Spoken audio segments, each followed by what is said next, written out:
ओम श्री गुरुभ्यो नमः। ओम मातृशक्तये नमः।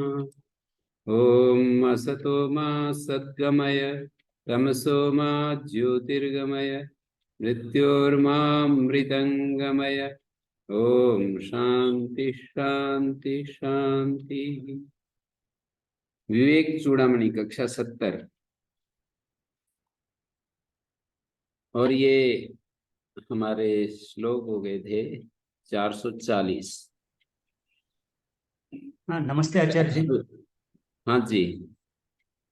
एक प्रश्न था आचार्य जी। जी बोलिए। जो रात की कक्षा हुई कल रविवार को 8 बजे की, हाँ। उसमें आपने कहा कि विनय और अभय, ये हम्म। दो, विनय ज्यादा हो गया तो फिर हम चापलूसी में जाएंगे, फिर अभय, ये दोनों एक ध्रुव है, बोले इससे थोड़ा स्पष्ट करें। हाँ, मैंने ये कहा कि विचार जो होते हैं ना, हमारे को व्यवस्थित रखते हैं। सारे शास्त्र विचार का ही तो रूप है। हमें दिशा देते हैं कि हमें कैसे जीना। तो जैसे कि एक विचार मैंने उदाहरण के रूप में प्रस्तुत किया कि एक विचार है कि हमारे जीवन में विनय और अभय दोनों की आवश्यकता है। तो इस विचार के द्वारा हम ये समझाते हैं या हमें ये समझाया जाता है कि जब विनय अकेला बढ़ता चला जाए और अभय ना हो साथ में, तो वो विनय मतलब दब्बू पने में चला जाता है, चापलूसी में चला जाता है। और यदि अकेला अभय हो तो वो अभय उच्छृंखलता में चला जाता है। विनय ना हो तो विनय की रक्षा अभय से होती है, अभय की रक्षा विनय से होती है। तो इस विचार को सामने रख करके हमें निर्भयता भी चाहिए और विनम्रता भी चाहिए। तो इस तरह से विचार, बहुत सारे विचार हमारे जीवन में एक एक उत्कर्ष लाते हैं, हमारे जीवन का परिष्कार करते हैं। विचारों के द्वारा हमारे जीवन का परिष्कार होता जाता है, एकाग्रता बढ़ती है। ऐसे एक एक विचार हमारे जीवन में एकाग्रता को लाते हैं। विचार का मतलब शास्त्र विचार, परिष्कृत विचार, विवेक पूर्ण विचार, ज्ञान पूर्ण विचार। विचार का मतलब कोई भी मन में आने वाला जो वो है, कोई भी वृत्ति नहीं। विचार का मतलब परिष्कृत विचार, संस्कृत विचार। विचार का मतलब अ, एकदम शास्त्र से, शास्त्र का सार रूप में जो विचार निकलता है। शास्त्र विचार का मतलब शास्त्र का निचोड़, शास्त्र का सार, उसको विचार कह रहे हैं। विचार साधन, इस तरह से विचार हमारे जीवन के लिए साधन बन जाता है। साधन का मतलब साधना का इंस्ट्रूमेंट हो जाता है। साधना जो हम करना चाहते हैं उसका विचार ही साधन बन जाता है। यानी विचार हमको निर्विचार की तरफ ले जाता है और गलत विचार हमें असंबद्ध विचार, असंबद्ध जीवन की जो इच्छाओं की तरफ ले जाता है। सद्विचार, सुविचार, शास्त्र का जो निचोड़ है वो हमें उत्कर्ष की तरफ ले जाता है और हमारे जीवन में पवित्रता लाता है। और यदि वैसा विचार ना हो तो जीवन में जो भी वृत्तियां आती हैं वो हमें भोग की तरफ ले जाती हैं, वो क्लेश की तरफ ले जाती हैं, स्वार्थ की तरफ ले जाती हैं, अहंकार की तरफ ले जाती हैं, ईर्ष्या द्वेष की तरफ ले जाती हैं, जो भी वृत्तियां उठती हैं। लेकिन जब हम विचार करते हैं तो इन वृत्तियों के पार चले जाते हैं, ये वृत्तियां पीछे रह जाती हैं। तो उस श्रृंखला में मैंने अभय और विनय, इन दोनों की भी एक राइट प्रोपोर्शन, एक उचित उनका अनुपात, उनका समन्वय यदि ठीक से चलता है तो हमारे जीवन में वास्तव में जीवन में जिसको उत्कर्ष कहते हैं वो बढ़ता चला जाता है। जी। धन्यवाद। आगे बढ़ूं? जी। 441वें श्लोक में कहा, साधु भी पूज्यमाने स्मिन् पीड्यमाने पि दुर्जनैः समभावो भवेद् यस्य स जीवन मुक्त इष्यते। जीवन मुक्त का प्रकरण चल रहा है कि कौन जीवन मुक्त होता है। साधु पुरुषों द्वारा इस शरीर के सत्कार किए जाने पर, पूज्यमाने अस्मिन् शरीरे पीड्यमाने पि दुर्जनी, और दुर्जनों के द्वारा इसको पीड़ा दी जाए। समभाव भवेद् यस्य, जिसका समभाव रहता है वो जीवन मुक्त कहा जाता है। इतनी बड़ी बात कह दी है। साधु पुरुषों के द्वारा सम्मान मिलने पर, दुर्जनों के द्वारा अपमान मिलने पर भी जो हर्ष और अमर्ष आदि से शून्य रहता है वो जीवन मुक्त है। वो सर्वत्र समभाव भवेद्य से समभाव में रहता है। शास्त्रों के जानने वाले और मानने वाले, शास्त्रों को जो जानते हैं और मानते हैं, उन शास्त्रों को जो जानते हैं और मानते हैं, उन सदगृहस्थों को भी साधु कहा जाता है। साधु नाम सन्मार्गस्थानाम, सन्मार्ग में चलने वालों को साधु कहा है। सन्मार्गस्थानाम साधु नाम की परिभाषा की है भगवत गीता शांकर भाष्य जो है ना, 4थे अध्याय के 8वें श्लोक में, परित्राणाय साधूनाम विनाशाय च दुष्कृताम। आचार्य भाष्यकार ने अर्थ लिखा है, साधु नाम सन्मार्ग स्थानम, सन्मार्ग में स्थित जो गृहस्थ है उनको साधु कहते हैं। सन्मार्ग में स्थित जो गृहस्थ होते हैं उनको साधु कहते हैं। तो साधु पुरुष जो होंगे वो अन्य को सम्मान देंगे, और दुर्जन दूसरों का अपमान करेंगे। ये तो नियम है। साधु पुरुष हमेशा सन्मार्ग में स्थित जो हैं वो दूसरों को सम्मान देते हैं।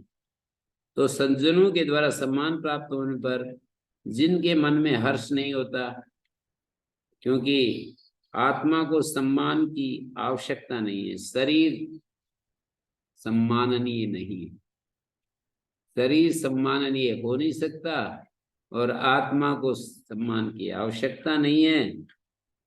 तो ऐसा जो दृढ़ बोध युक्त पुरुष होता है वो सम्मान से हर्षित नहीं होता। सम्मान में हर्षित न होना ये थोड़ा सरल है। कई लोगों से मैंने सुना कि सम्मान में तो मतलब 3 स्टेजेज होती हैं। एक व्यक्ति सम्मान से हर्षित होता है, अपमान से दुखी होता है। दूसरी स्टेज ये होती है कि सम्मान में हर्षित नहीं होता, पर अपमान, यदि सम्मान में हर्षित न होने का मतलब कहीं सभा मंच पर ऐसा कोई उसको बुलाए, उसको बराबर बिठाए, ऐसा कोई जरूरत महसूस नहीं होती कि मुझे कोई मंच पर मेरा नाम ले, मेरा वहां पर मुझे आह्वान करें और मेरी बड़ाई, मेरे चित्र अखबारों में आए और मेरे होर्डिंग्स लगे हुए हों जगह जगह। ऐसे ये सारी चीजें सम्मान के साथ जुड़ी है ना, तो सम्मान की तो इच्छा नहीं। लेकिन कोई व्यक्ति अपमान करता है तो अच्छा नहीं लगता। हम चुपचाप अपने ढंग से रहते हैं, फिर भी कोई हमें अपमानित करे तो अच्छा नहीं लगता। और मतलब 3 स्थिति होगी, सम्मान और अपमान में दोनों में सम रहता है। ये तीसरी स्थिति है। सम्मान में इच्छा नहीं पर अपमान से विचलित होता है। सम्मान और अपमान दोनों में सम रहता है। सम्मान और अपमान दोनों में ही ऊपर नीचे होता रहता है। सम्मान में अच्छा लगता है, अपमान में खराब लगता है। ये संसारिक आदमी की तो यही स्थिति होती है।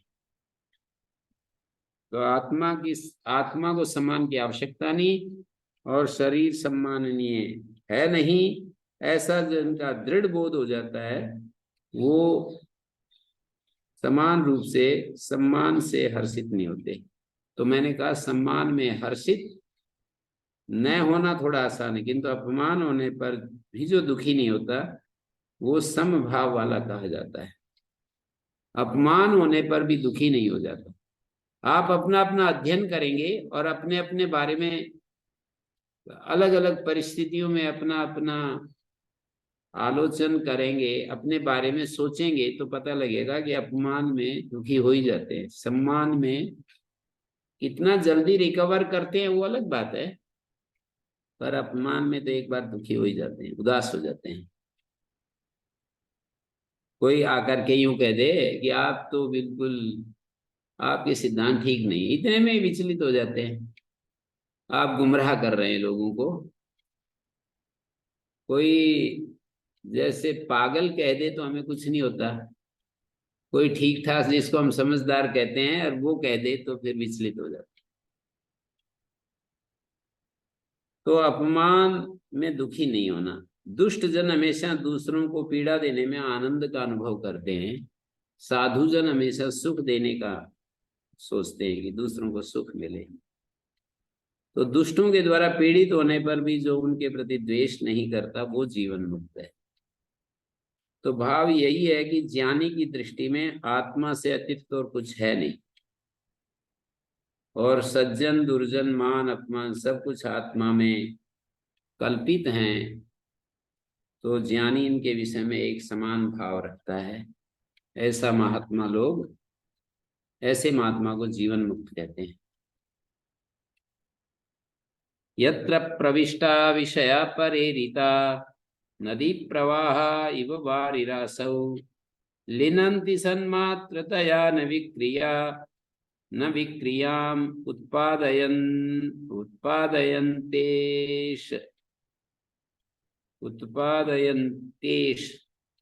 यतिर्विमुक्ता। उत्पादयन्तेष यतिर्विमुक्ता। तो ये कह रहे हैं जैसे समुद्र में नदियों के प्रवाह लीन हो जाते हैं। गीता के दूसरे अध्याय के अंत में एक श्लोक आता है कि आपूर्यमाणम वत्सल प्रतिष्ठम समुद्रम आपा प्रविशन्ति यद्वत्। उसी तरह का ये यत्र प्रविष्टा विषया परेरिता, परई अन्य ईरिता परेरिता माने दूसरों के द्वारा जब विषय उपस्थित किए जाते हैं तो तभी ज्ञानी उनका ग्रहण करता है। ज्ञानी स्वतः विषयानुमुख नहीं होता। मतलब किसी ने भोजन दे दिया, किसी ने कुछ खिला दिया, किसी ने कुछ बोल दिया। यत्र प्रविष्टा विषया परेरिता, दूसरों के द्वारा, पर कहते हैं अन्य, अन्यों के द्वारा ईरित प्रेरित प्रेषित। नदी प्रवाह वारिरासो, नदियों के जो प्रवाह है जैसे लीन हो जाते हैं समुद्र में। वारी राशि का मतलब समुद्र में लीन हो जाते हैं।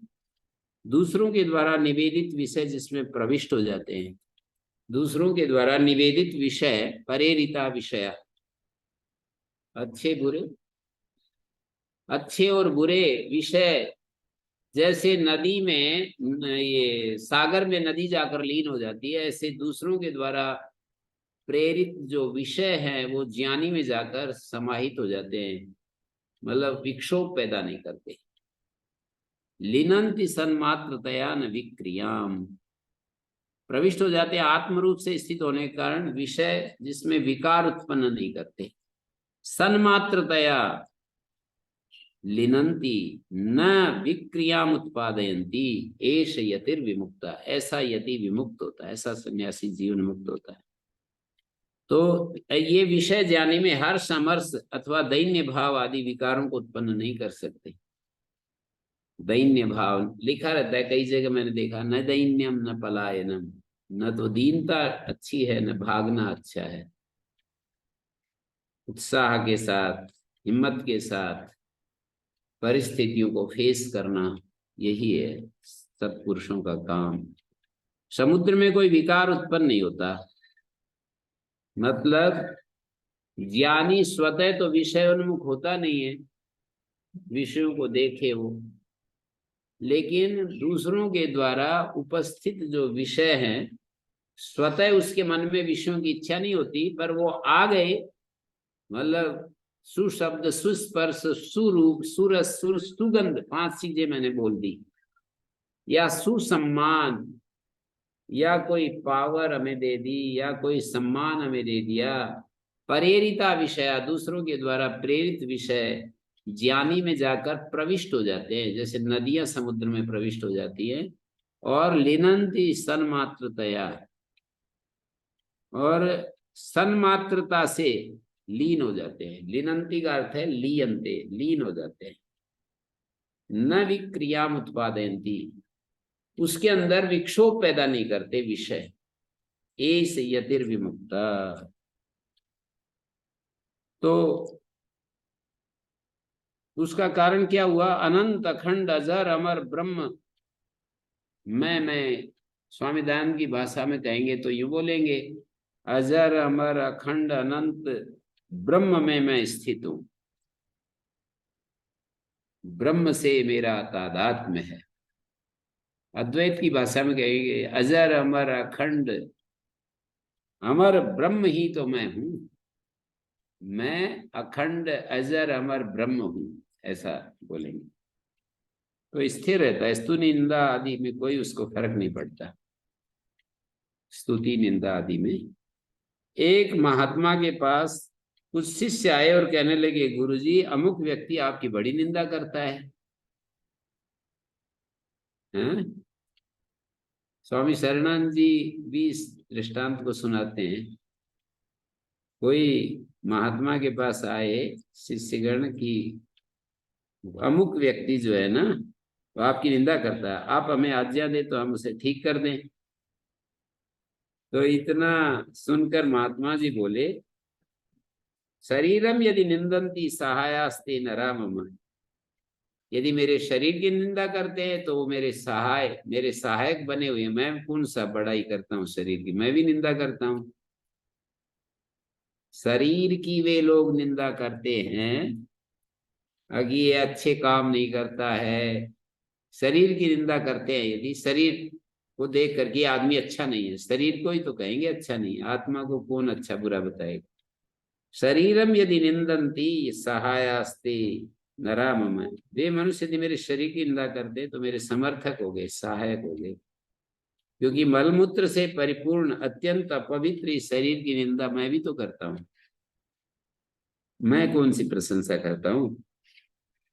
और यदि आत्मा की निंदा करते हैं, स्वात्मानम निंदन निंदयन्ति ते, तो वे अपनी निंदा कर रहे हैं। आत्मा तो एक ही सर्वत्र परिपूर्ण एक रस है, स्वयं की निंदा कर रहे हैं। आत्मा तो स्तंभ से लेकर ब्रह्मा पर्यंत सभी में एक ही है।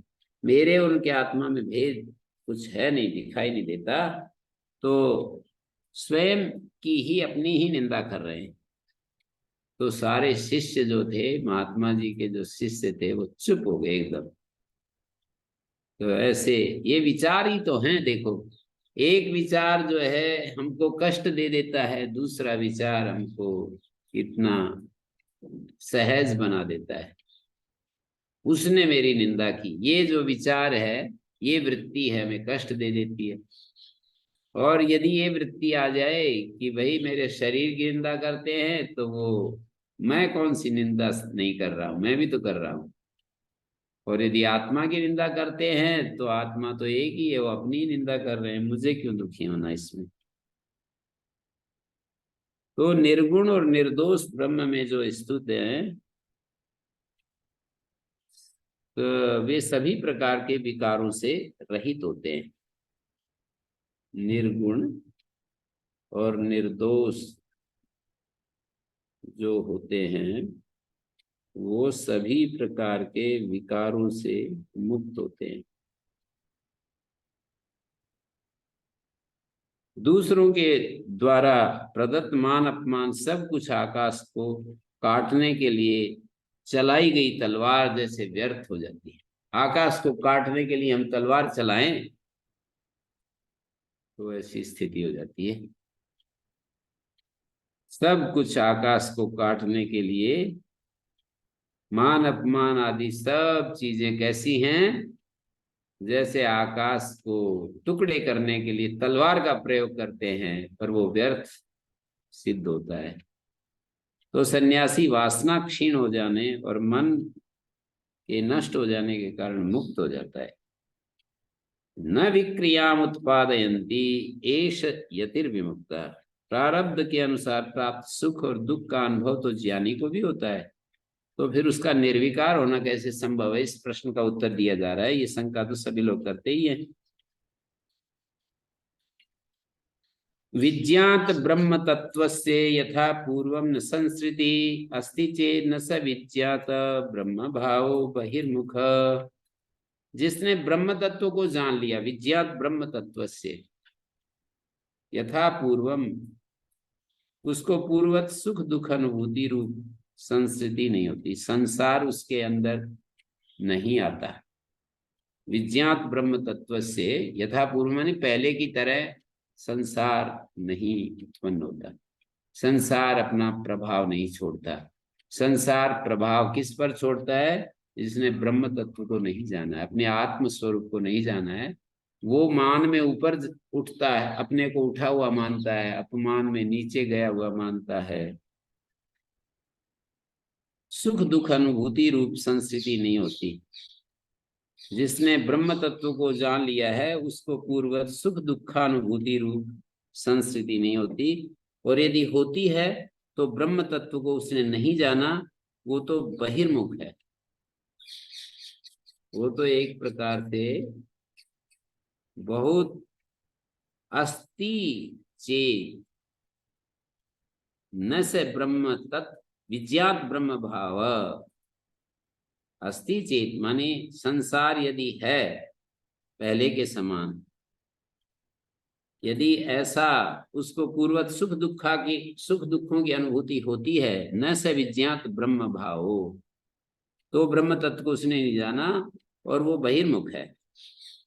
विज्ञात ब्रह्म तत्व शब्द का समास होता है विज्ञातम अनुभूतम ब्रह्म तत्वम एव। जिसने ब्रह्म तत्व का अनुभव कर लिया है, उसका मिथ्या ज्ञान नष्ट हो जाने के कारण, मिथ्या ज्ञान नष्ट हो गया तो अभिमान भी क्षीण हो जाता है, तो उसकी पुनः संस्कृति नहीं होती। संस्कृति माने संसार। आत्मानुभव के पहले जैसे सुख दुख आदि का अनुभव होता था, मतलब जीवन एक श्रृंखला है, सुख दुख, बस सुख दुख यही हो रहा है। पूरा जीवन हमारा एक श्रृंखला में श्रृंखलाबद्ध तरीके से चल रहा है। कुछ सुख आएंगे, कुछ क्षण दुख के आएंगे, फिर सुख के आएंगे, फिर दुख के आएंगे, ऐसे चलता रहता है। तो विज्ञात ब्रह्म तत्व से यथा पूर्वम न संस्कृति, पूर्व जैसे संसार चक्र नहीं चलता, पूर्व के समान संस्कृति नहीं होती। माने मिथ्या ज्ञान नष्ट हो गया तो अभिमान भी क्षीण हो जाता है, तो उसकी पुनः संस्कृति नहीं होती। माने आत्मानुभव के पहले सुख दुख आदि का जो अनुभव होता था वो नहीं होता, क्योंकि इच्छा और उद्वेग से वो रहित हो जाता है, हर्ष अमर्ष इनसे रहित हो जाता है, इच्छा और उद्वेग से रहित हो जाता है। दुखेशु अनुद्विग्न मना, स्थित प्रज्ञ प्रकरण में एक श्लोक है, दुखेशु अनुद्विग्न मना सुखेशु विगतस् प्रिया वीतराग भय क्रोध। वीतराग भय क्रोध, राग भय क्रोध जिससे निकल गए स्थित धीम निरुच्यते।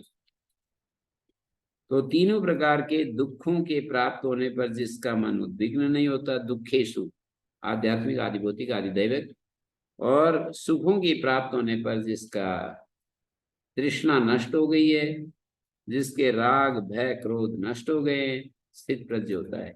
केवल ज्ञानी पुरुष की ऐसी स्थिति होती है, अन्य की नहीं, क्योंकि अन्य पुरुष तो दुख में उद्विग्न होते हैं और सुख प्राप्त होने पर उनकी और अधिक इच्छा करते हैं कि और मिले सुख आने पर, और क्रोध युक्त भी हो जाते हैं, अधिक इच्छा करते हैं, सुख प्राप्त होने पर उसकी अधिक इच्छा करते हैं, और क्रोध युक्त भी हो जाते हैं। हर्षामर्ष भयोद्वेग, भय भी आता है, हर्षामर्ष भय क्रोध। तो उद्वेग स्प्रिय आदि, यदि पूर्वत उद्वेग स्प्रिय आदि होते हैं तो वह ब्रह्म तत्व को जानने वाला नहीं है। ये जो स्पृहा भय क्रोध लोभ ईर्ष्या जितने भी विकार हैं जो पहले चलते थे, वो अब भी चलते हैं तो अभी ज्ञान ही नहीं हुआ है, कम हो गए तो थोड़ा ज्ञान बढ़ा है, और बिल्कुल समाप्त हो गए तो वो ज्ञानी हो गया है। विकार का न होना ज्ञान का परिणाम है, ऐसा समझ सकते हैं। विकार का न होना ज्ञान का परिणाम। तो वो ब्रह्म तत्व को जानने वाला नहीं है यदि उद्वेग चल रहे, विकार चल रहे हैं। वो तो बहिर्मुख है, अन्नमादि कोशों में आत्मबुद्धि करने वाला ही है। ये जो अन्नमय प्राणमय कोश हैं, इन्हीं को अपना स्वरूप समझने वाला है। प्राचीन वासना वेगादसौ संसरती चेत न सदेकत्व विज्ञानम विज्ञानात् मंदी भवती वासना। 444 नंबर श्लोक में क्या कह रहे हैं कि यदि ये कहते हो कि जी अनादि वासना के वेग से प्राचीन वासना वेगाद असौ संसरती, ब्रह्मवेत्ता को बंधन की प्राप्ति होती है प्राचीन वासना के वेग से, तो ये कहना ठीक नहीं है। न सदेकत्व विज्ञानात्, क्योंकि ब्रह्म से एकत्व का अनुभव करने के कारण, सत कहते ब्रह्म, ब्रह्म के एकत्व का अनुभव करने के कारण मंदी भवती वासना, उसकी जो वासना है वो क्षीण हो जाती है, शिथिल हो जाती है। जैसे अरुणोदय काल में अंधकार क्षीण हो जाता है, जो सूर्य लाल लाल आकाश में उदय होने लगता है तो वो जो कालिमा थी वो दूर होने लगती है, रात का अंधेरा छटने लगता है। तो बंधन की प्राप्ति का कारण वासना है। ये वासना परमात्मा के ज्ञान से ढीली पड़ती जाती है, नष्ट होती जाती है। कारण के अभाव में कार्य कैसे होगा? वासना नहीं है तो वासना का कार्य जो बंधन है वो भी नहीं है, वासना का कार्य विकार वो भी नहीं है। वासना का कार्य बंधन है या वासना का कार्य विकार है? जो जितने भी विकार हैं ये वासना के कारण ही है। वासना नहीं तो विकार कैसे होंगे? जैसे हमको गुस्सा आता है, कहीं परेशानी होती है, लोभ आता है, लालच आती है, काम आता है, क्रोध आता है, ईर्ष्या आती है, द्वेष आता है। अपने अपने विकारों को हम देख लें, और यदि आते हैं तो वासना है। अब ये तो निश्चय हो गया कि विकार हैं, वासना आ रही है। दूसरा प्रश्न यही पूछते हैं सभी लोग, आप लोग भी यही प्रश्न करते हो कि उन वासनाओं को, बची हुई वासनाओं को कैसे हटाएं? तो प्रतिपक्ष भावना से, उसका प्रारंभिक साधन तो प्रतिपक्ष भावना ही है कि ये कोई जीवन है, वासनाओं में मैं डूब रहा हूं। अपने आप को ऐसा सुनाना कि मुझे ऐसा जीवन पसंद नहीं है, मुझे ये जीवन बिल्कुल पसंद नहीं है, ऐसे अपने आप को सुझाव देना, ऑटो सजेशंस।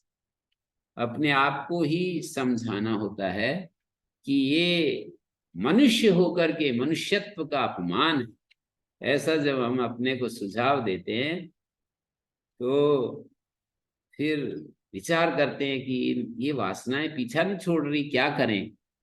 तो फिर आदमी जप करता है, तप करता है, शास्त्र सुनता है, महापुरुषों के दर्शन करता है, और प्रार्थनाएं करता है निरंतर। भगवान की गुण गाथा, भगवान की महिमा को स्वीकार करता है, उसकी स्तुति करता है, उसके साथ अपना संबंध स्थापित करता है। या फिर वो असंगता, शांत रहने का कोशिश करता है, दृष्टा बनकर, साक्षी बनकर चीजों को देखने लगता है, अपने असंग स्वरूप, अपने शांत स्वरूप में रहने लगता है। तो ये उपाय करता है फिर इन वासनाओं को हटाने के लिए, या तो भक्ति या तो ज्ञान। सेवा करता है, मानी भक्ति और ज्ञान से पहले सेवा। भक्ति भाव और असंगता, ये जो दो साधन है, इनसे पहले सेवा करता है। भगवान का घर समझ करके, भगवान के घर में मेरी, मेरे प्रभु के घर में मेरी ऊर्जा कुछ लग जाए, अच्छा है। संस्था में जो जितना ज्यादा काम करता है ना, वहाँ के जो हेड होते हैं वो उतना ही उसको अधिक पसंद करते हैं। जैसे पतंजलि योग पीठ में कोई जितना अधिक वहां पर काम करेगा तो स्वामी जी उसको आशीर्वाद देंगे कि भाई ये तो बहुत ही लगा रहता है, कितना ईमानदारी से करता है। किसी भी संस्था में, वो तो मैंने उदाहरण दिया है, किसी भी संस्था में जब हम काम करते हैं तो करने वहां के जो जिम्मेदार व्यक्ति होता है उसको अच्छा लगता है।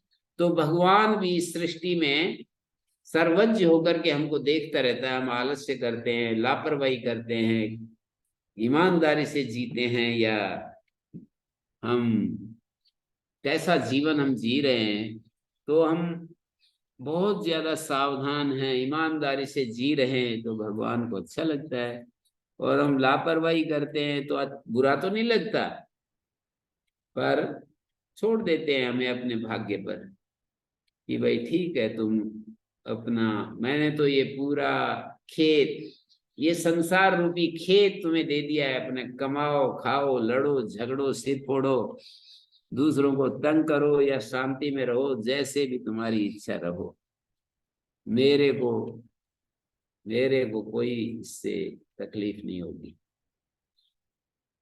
तो एकत्व विज्ञान से मंदी भवती वासना, कितना सुंदर कहते हैं। वासना परमात्मा के ज्ञान से मंद हो जाती है, कारण के अभाव में कार्य नहीं होता है। ब्रह्म साक्षात्कार के बाद ज्ञानी को पुनः जन्म मरण रूप संसार की प्राप्ति नहीं होती है। कोई व्यक्ति यदि मुक्त होना चाहता है तो अपनी वासनाओं को बिल्कुल क्षीण कर डाले। मरने से पहले पहले ये काम करना पड़ेगा। हम तो इंतजार, वेट, वो लगा देते हैं, प्रतीक्षा लगा देते हैं, कि टाइम लगा देते हैं, टाइम पीरियड कर देते हैं, इसके बाद मैं काम शुरू करूंगा। या तो समय लगा देते हैं या देश को, वहां जाकर के ये काम करूंगा। मतलब ये जो वर्तमान में जो स्थान है, ये इस काम के लिए नहीं है, कोई दूसरे स्थान पर जब चला जाऊंगा तब करूंगा, या फिर दूसरा जब समय आएगा 1 साल बाद शुरू करूंगा, या वहां पर जाने के बाद करूंगा। ये दो बातें मन में आती रहती है। तो वहां वो भी समय आ जाता है हमारे, कोई 1 साल का टाइम लिया तो 1 साल कोई बहुत बड़ा समय थोड़ी है, 1 साल तो अभी आया।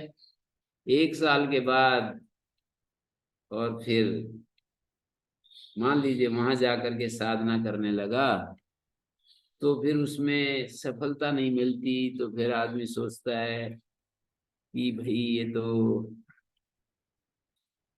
क्या कहता है, जब भगवान की कृपा होगी तभी होगा, वैसे ऐसे फिर ढीला पड़ जाता है एकदम, कि जब भगवान की कृपा होगी तब हो जाएगा, अब क्या करें। थोड़ा सा एक बार जोर लगा करके देखता है, एक बार जोर से नहीं होता, ये तो जीवन भर एकदम अपनी उस परम शांति में जीना पड़ता है। तो दृष्टांत दे रहे इसमें, वासनाएं कैसे परमात्मा के, ब्रह्म के एकत्व का अनुभव करने के कारण वासना क्षीण कैसे होती है। अत्यंत कामुकस्यापि वृत्ति कुंठति मातरी, तथैव ब्रह्मणि ज्ञाते पूर्णानंदे मनीषिणा। अत्यंत कोई कामी पुरुष हो और उसकी नौजवान माँ हो, द्रौपदी जैसे 5 पुत्रों की माँ होने के बाद भी इतनी, मतलब सुंदरी थी कि कीचक उस पर मोहित हो गया। तो आजकल तो ऐसा दृष्टांत नहीं मिलता, एक बार माँ बनी और उसका सारा सौंदर्य चला जाता है। लेकिन पहले तो समय में ऐसा कुछ होता नहीं था। माँ 5-5 7-7 बच्चों की माँ बनने पर भी वैसा ही, उनको तो शरीर उनका वैसा ही बनता था। तो अत्यंत, ये दृष्टांत दे रहे हैं कि अत्यंत कामुक पुरुष हो, अत्यंत कामी पुरुष हो, अपनी माँ को देखते ही उसकी वृत्ति कुंठित हो जाती है। कितनी भी सुंदरतम माँ हो, माँ को देखते ही उसकी वृत्ति कुंठित हो जाती है। तथे ब्रह्मणि ज्ञाते पूर्णानंदे ब्रह्मणि ज्ञाते, ऐसे ही पूर्णानंद ब्रह्म के ज्ञात होने पर मनीषी, जो विद्वान होता है उसकी संसार में प्रवृत्ति नहीं होती है। हम्म।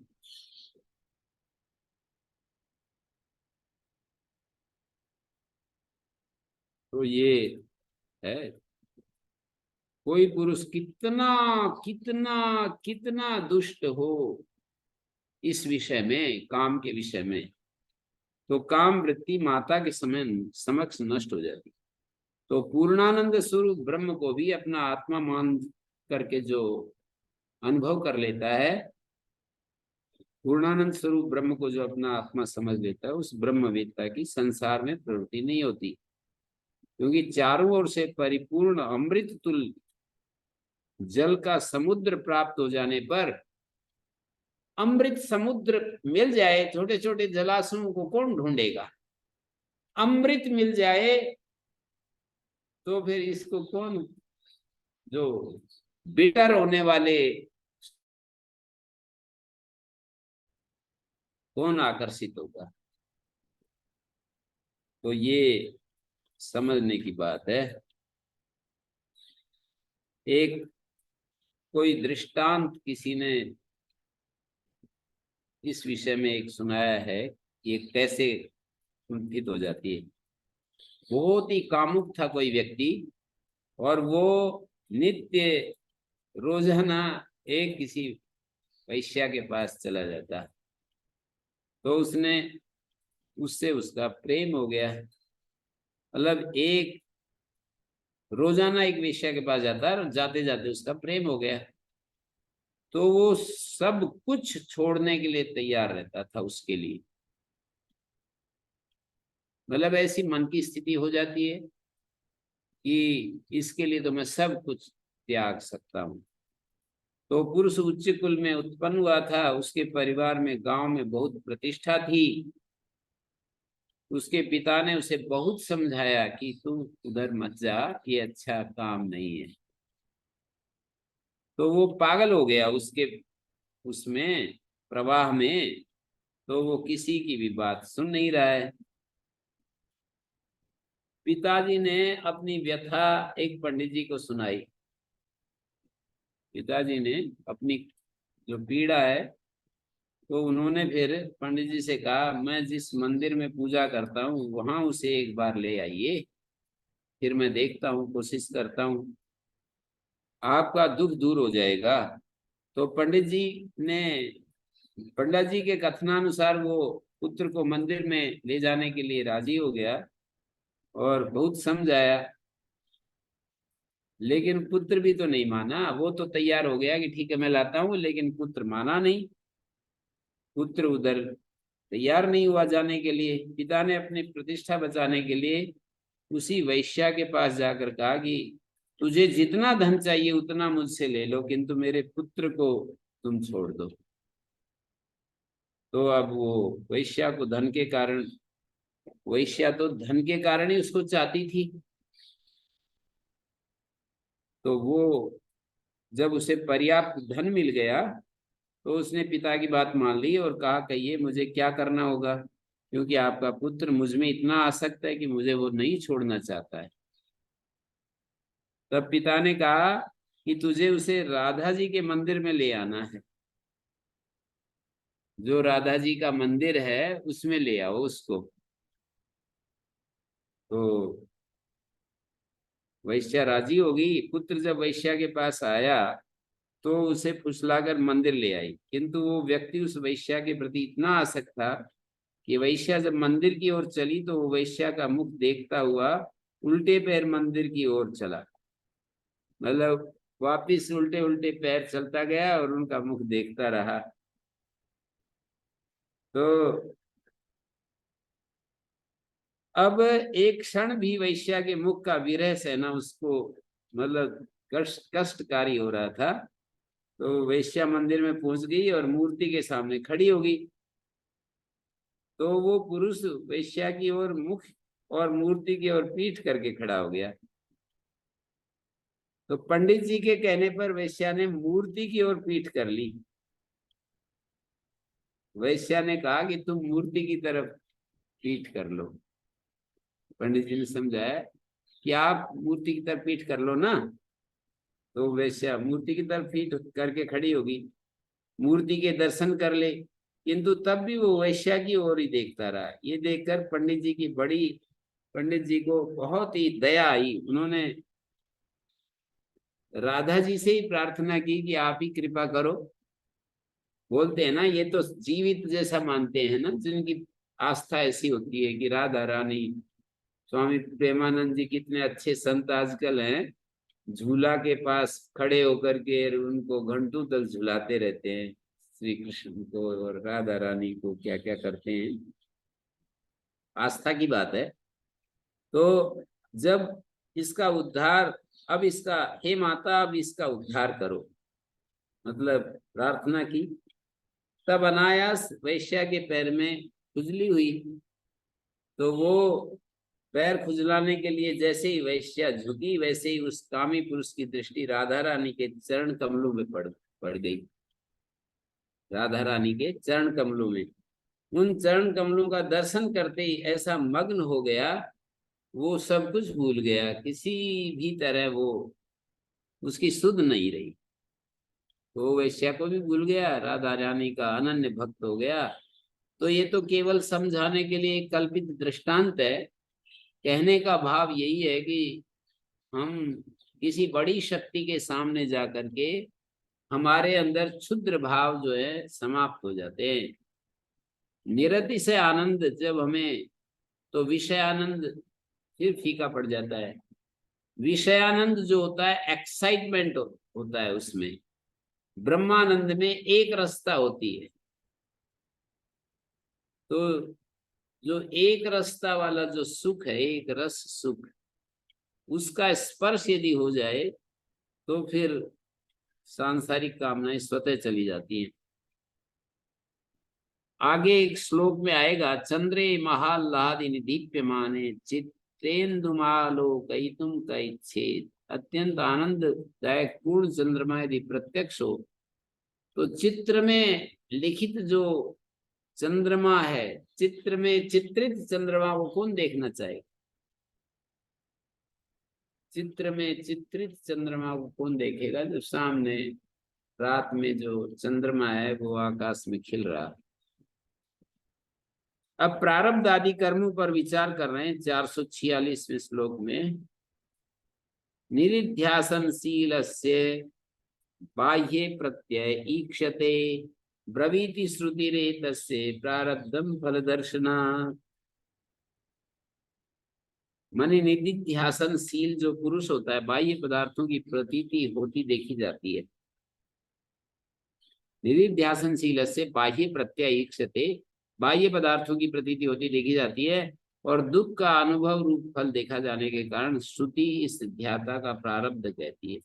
ब्रवीति श्रुति रेतस्य प्रारब्धम फल दर्शना। श्रुति जो है प्रारब्ध बताती है, इस ध्याता का प्रारब्ध बताती है, माने दुख का अनुभव रूप फल देखे।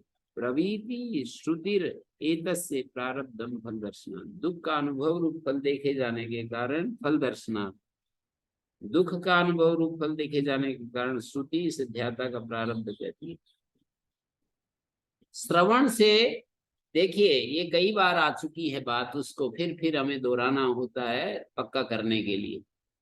एक होती है अभावना, एक होती है असंभावना, और एक होती है विपरीत भावना।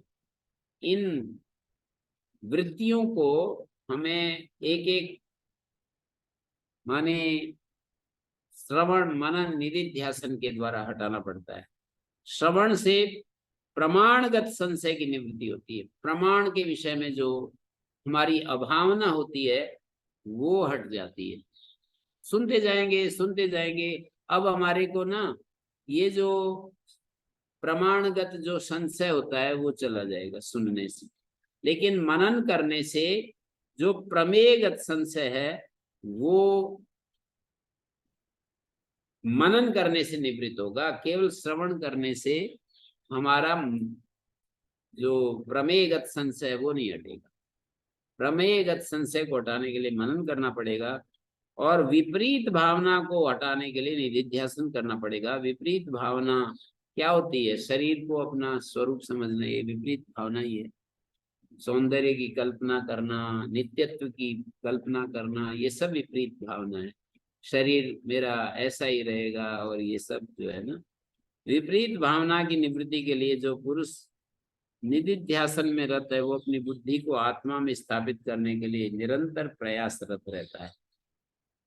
विपरीत भावना को हटाने के लिए निधिध्यासन कहते हैं ध्यान को। ध्यान में जो रत है वो अपनी बुद्धि को आत्मा में स्थापित करने के लिए निरंतर प्रयासरत रहता है। इसलिए उसको बाह्य प्रत्ययों का ज्ञान,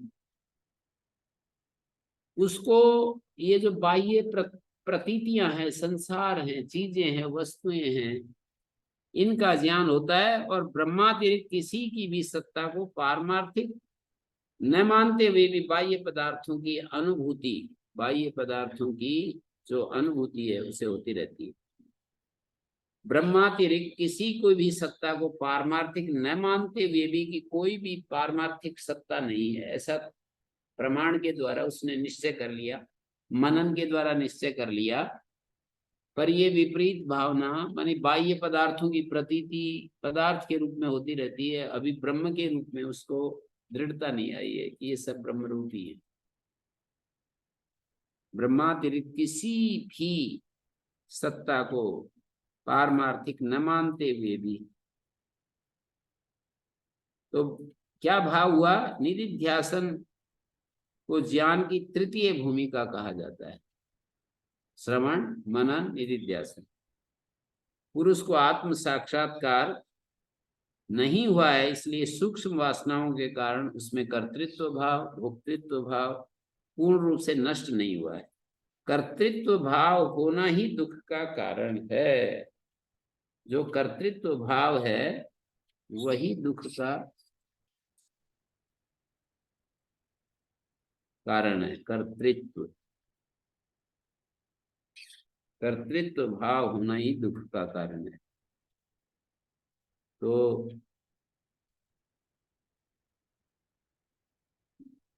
जब ये ध्यान से विराम लेता है तब देह आदि में अभिमान हो जाता है, तो उसे पूर्व कर्मों के फलस्वरूप सुख दुख का अनुभव भी होता है। तो निधिध्यासन सविकल्प समाधि है एक प्रकार से। निधिध्यासन भी सविकल्प समाधि है, एकाग्रता वाली समाधि है। हमारी जो चित्त की 5 अवस्थाएं हैं, निधिध्यासन में भी हम मन की जो चौथी भूमि है वहीं पर पहुंचते हैं। और विवेक चूड़ामणि पीछे 365वें श्लोक 366वें में कहा है, श्रुते सत गुणम विद्यात मननम मननादपि। श्रवण से 100 गुना अधिक फलदायक है मनन, और मनन से निधिध्यासन लक्ष्य गुना अधिक। अनंतम निर्विकल्पम, और निर्विकल्पक समाधि तो अनंत गुना फलदायक है। श्रुते सत गुणम विद्यात मननम, श्रुते सतगुणम विद्या मननम सहस्त्रम। मनन जो है वो सहस्त्र अधिक गुणशाली है। और मनन से निधिध्यासन लक्ष्य गुणा एक एक बढ़ाते चले गए। 365 एक बार हम देख लेते हैं 365वें श्लोक में क्या कहा है। 365 श्रुते सद्गुणम विद्यात् मननम मननादपि निधिध्यासनम लक्ष्य गुणम। अच्छा, मनन से भी लक्ष्य गुणा, और निधिध्यासन मनन से भी निधिध्यासन लक्ष्य गुणा।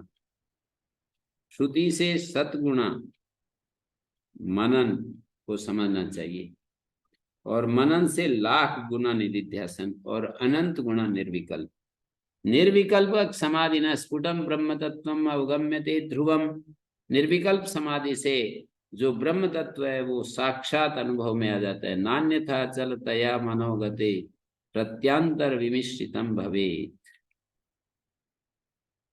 नान्यथा उसके अलावा कोई वो नहीं है, उपाय नहीं है। मनोगते चलतया, मनोगति की चंचलता के कारण प्रत्यांतर विमिश्रितम भवेत्।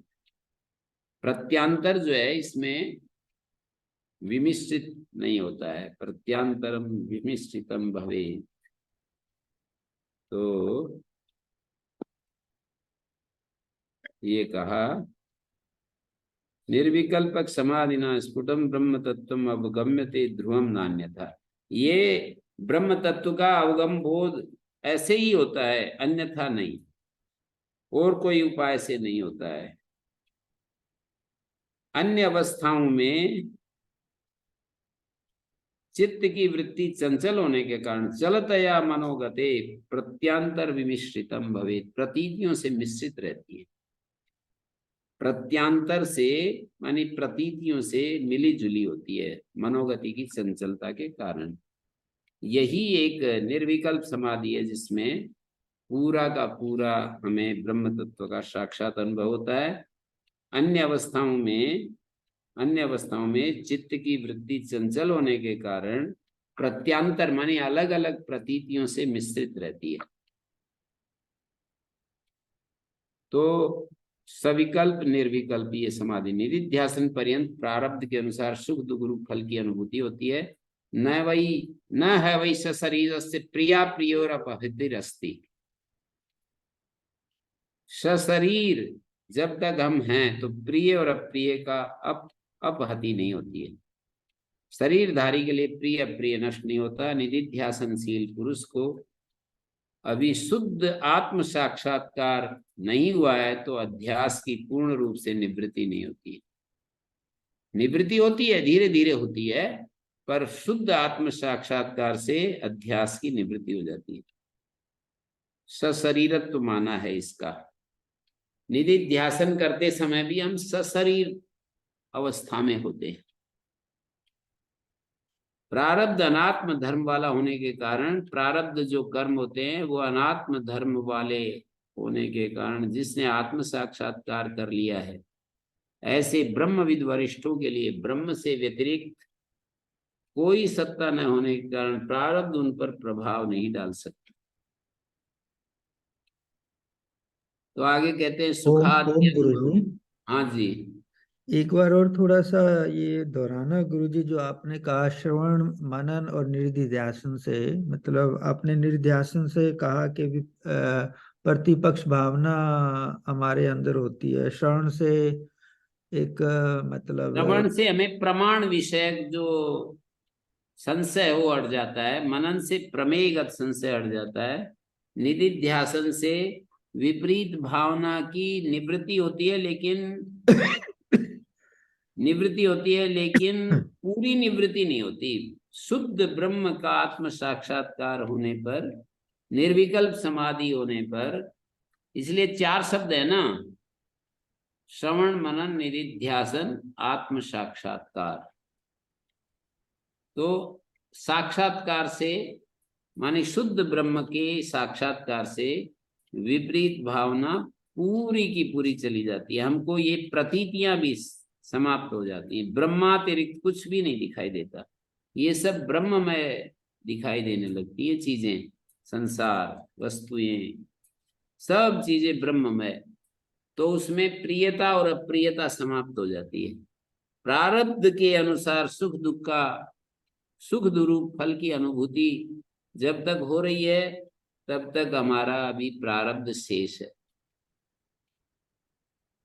माने निधिध्यासन का मतलब सविकल्प समाधि, और लास्ट में निर्विकल्प समाधि का मतलब निर्विकल्प समाधि, ऐसा यहाँ पर कह रहे हैं। एक निर्विकल्प समाधि होती है, एक सविकल्प समाधि। तो निधिध्यासन सविकल्प समाधि का नाम है। सविकल्प समाधि माने एकाग्रता, चित्त की 5 भूमियों में जो एकाग्र भूमि है वो सविकल्प समाधि की भूमि है। और जब निरुद्ध समाधि, निरोध समाधि होती है तो उसका नाम निर्विकल्प समाधि। ठीक है जी जी गुरुजी। सुखादि अनुभव यावत तावत प्रारब्ध मिश्यते। जब तक हमें सुख दुख का अनुभव होता है तब तक प्रारब्ध बना हुआ है। फलोदया क्रिया पूर्वो निष्क्रियो नहीं कुत्रचित्। क्योंकि क्रियापूर्वक कर्मों से ही फल उत्पन्न होता है। क्रियापूर्वक जो कर्म होते हैं उनसे फल उत्पन्न होता है, कभी भी बिना कर्म के फल उत्पन्न नहीं होता है। निष्क्रियो नहीं कुत्रचित। फलोदय क्रियापूर्वक होता है, हमें कुछ सुख दुख फल उत्पन्न होता है। कर्म प्रधान विश्व करि राखा, जो जस करहि सो तस फल चाखा। मनुष्य को जितने समय सुख दुख का अनुभव होता है तो समझ लो कि प्रारब्ध फलदायी है, उसके अभाव में नहीं। सुख दुख फल की उत्पत्ति क्रियापूर्वक मानी कर्मजन्य है, कभी भी बिना कर्म के किसी को फल की प्राप्ति नहीं होती है। सत्कर्मों का फल सुख, असत कर्मों का फल दुख, ये एक अकाट्य नियम है। जब तक अनात्मा से तादात्म्य अध्यास रहता है, अनात्मा के साथ तादात्म्य रूप अध्यास रहता है, तो अनात्मा के आश्रित कर्मों के फल से संबंध का मानी अनात्मा के आश्रित जो कर्म हैं उनके फल से तादात्म्य रूप अध्यास नहीं होता। अनात्मा से जब तादात्म्य रूप अध्यास नहीं होता तो अनात्मा के आश्रित कर्म फल भी निष्क्रिय हो जाते। तादात्म्य रूप अध्यास जब नहीं है शरीर के साथ, मन बुद्धि के साथ, तो अनात्मा के आश्रित कर्मों के फल से संबंध का भी अभाव हो जाता है। तो ब्रह्म प्रत्यय वाले निधिध्यासनशील पुरुष का कर्मजन्य सुख दुख रूप प्रारब्ध होता है। कर्म से जन्य सुख दुख रूप प्रारब्ध होता है। ब्रह्म साक्षात्कार से संचित कर्मों का नाश हो जाता है। तो इसका वर्णन इस श्लोक में करते हैं। अहम ब्रह्मेति विज्ञानात् कल्पकोटि शतार्जितम संचितम विलयम याति प्रबोधात् स्वप्न कर्मवत्। कहते जग जाने जग हम अहम ब्रह्मेति विज्ञानात् कल्पकोटि शतार्जितम प्रबोधात् स्वप्न कर्मवत्। जैसे हम जग गए तो स्वप्नावस्था के कर्म लीन हो जाते हैं ना। प्रबोधात् स्वप्न कर्मवत्, प्रबोध से स्वप्न कर्म जैसे समाप्त होते हैं, ऐसे ही मैं ब्रह्म हूं ऐसा जान लेने पर सैकड़ों करोड़ों कल्पों के संचित कर्म नष्ट हो जाते हैं। मैं ब्रह्म हूं ऐसा यदि हमें साक्षात अनुभव हो जाए, दृढ़ बोध हो जाए, तो सभी कर्म निरस्त हो जाते हैं। स्वप्न में यदि कोई मस्तक काट डाले तो जब तक वो जग नहीं जाता तब तक उसका दुख दूर नहीं होता। किसी अपने व्यक्ति को दुख दे दें तो हमें जागते समय तो कष्ट होता है, लेकिन स्वप्न में भी ऐसा ही दुख होता है। जागते समय जैसा दुख होता है स्वप्न में भी वैसे ही। जागते ही स्वप्नावस्था के सारे कर्म जैसे लीन हो जाते हैं। मैं अनंत अखंड अमर शुद्ध ब्रह्म, शुद्ध बुद्ध मुक्त ब्रह्म हूं ऐसा जान लेने पर करोड़ों जन्मों के इकट्ठे किए हुए कर्म भी नष्ट हो जाते हैं। मनुष्य जितने कर्म करता है सभी कर्मों का फल एक शरीर से भोगा नहीं जा सकता, ऐसा योग सूत्रों में भी बताया। कुछ न कुछ शेष रह जाते हैं। बहुत सारे कर्मों का फल भोगता है अगले जन्म में और बहुत संचित होते जाते हैं। तो कई कर्म तो अनेक जन्म देने वाले होते हैं। तो ब्रह्म हत्या करने का पाप कर्म, ब्रह्म हत्या करने का जो पाप कर्म है वो कुत्ता गधा आदि जो अलग अलग 10 योनियां हैं वो बताई है शास्त्रों में, तो उनको देने वाला है। और कई सत्कर्म ऐसे भी जो अनंत गुना फल देने वाले होते हैं। तो मनुष्य शरीर तो अल्प शक्ति वाला और अल्प आयु वाला है। इस शरीर के द्वारा नाना प्रकार के अनेकों कर्म होते रहते हैं। उन सब का जो संग्रह है उसको संचित कर्म कहते हैं। ईश्वर संचित कर्मों में से कुछ कर्मों को जीव के लिए फलोन्मुख कर देता है। ईश्वर का संकल्प ही कर्मों को फलोन्मुख फल देने में सक्षम करता है। तो उन कर्मों में अच्छे कर्म भी होते हैं, बुरे कर्म भी होते हैं। अच्छे का फल सुख और बुरे का फल दुख होता है। तो उन कर्मों के भोग के लिए शरीर हमें धारण करना होता है। शरीर पुनः शरीर से नए कर्म होते हैं, पुनः उन कर्मों के फलस्वरूप नूतन देह मिलता है। फिर परंपरा अनादिकाल से चलने लगती है, चल रही है। जब तक कर्म और शरीर रहेंगे तब तक मुक्ति का कोई नाम नहीं। संचित कर्म वे हैं जो अभी फलोन्मुख नहीं हुए। उस समस्त कर्मों का जो संचित कर्म है उनका मैं ब्रह्म हूं इस ज्ञान के द्वारा सब भस्म हो जाते हैं, सब जल जाते हैं। यदि सही अर्थ में मैं ब्रह्म हूं ऐसा अनुभव हो जाए तो सब संचित कर्म नष्ट हो जाते हैं।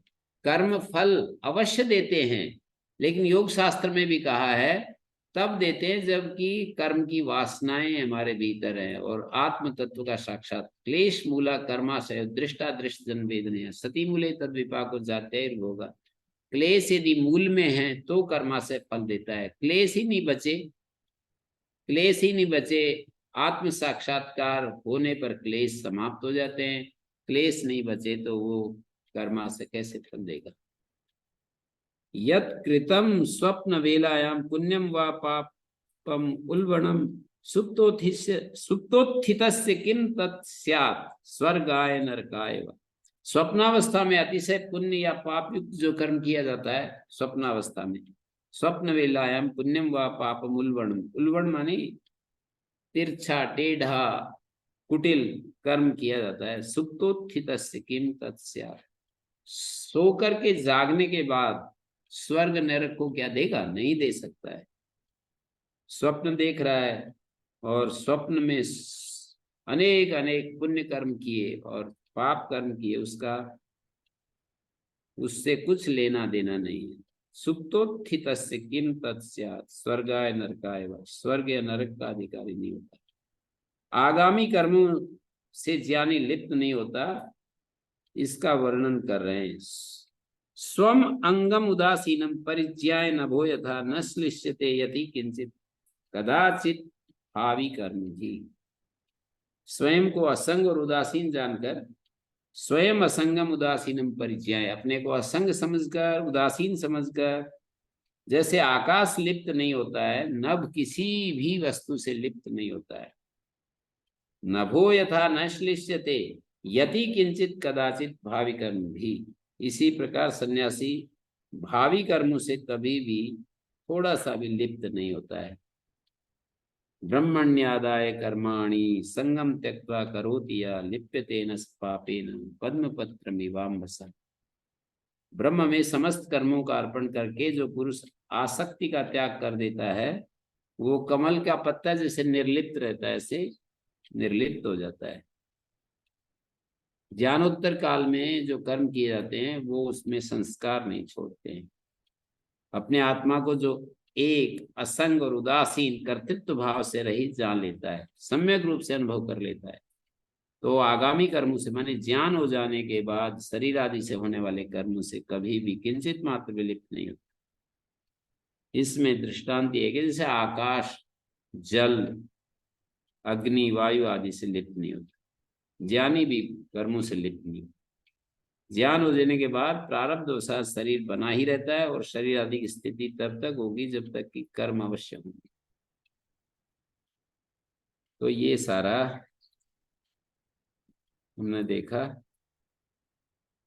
ओम शांति शांति शांति।